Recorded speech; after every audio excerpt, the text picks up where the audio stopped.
मैं भारत हूं। मुझे वेदों की ऋचाओं ने जन्मा है। मेरे परिचय के लिए इतना ही पर्याप्त है कि अमृत स्वरूपा गंगा मेरी मां है।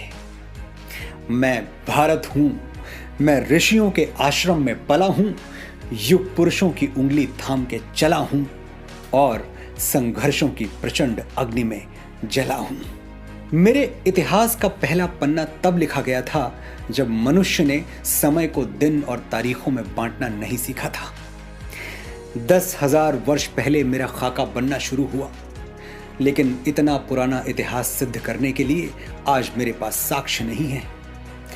लोग सवाल उठाते हैं कि सिंधु घाटी सभ्यता को तो सिर्फ 3400 साल ही हुए हैं, फिर मैं 10,000 वर्षों के इतिहास का दावा क्यों करता हूं? मैं क्या उत्तर दूं उन इतिहासकारों को जो ईंट पत्थरों की गवाही के बिना गूंगे हो जाते हैं?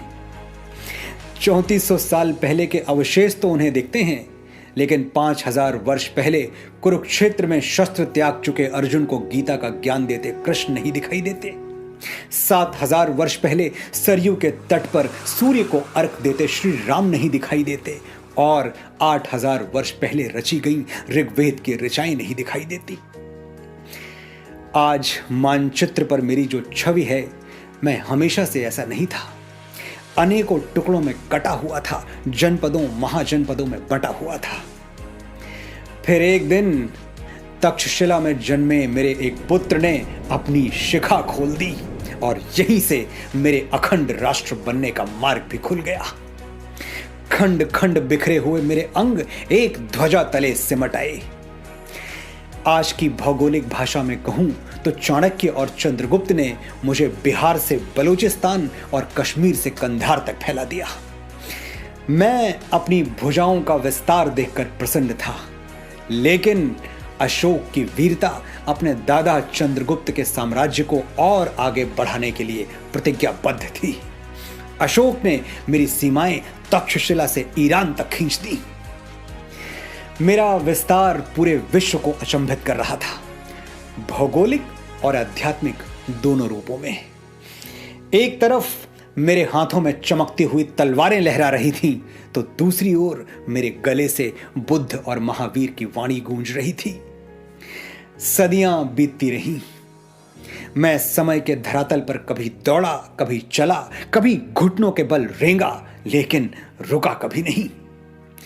मुझे कृष्ण के वचन हमेशा याद रहे, कृतम में दक्षिणे हस्ते जयो में सव्याहिता।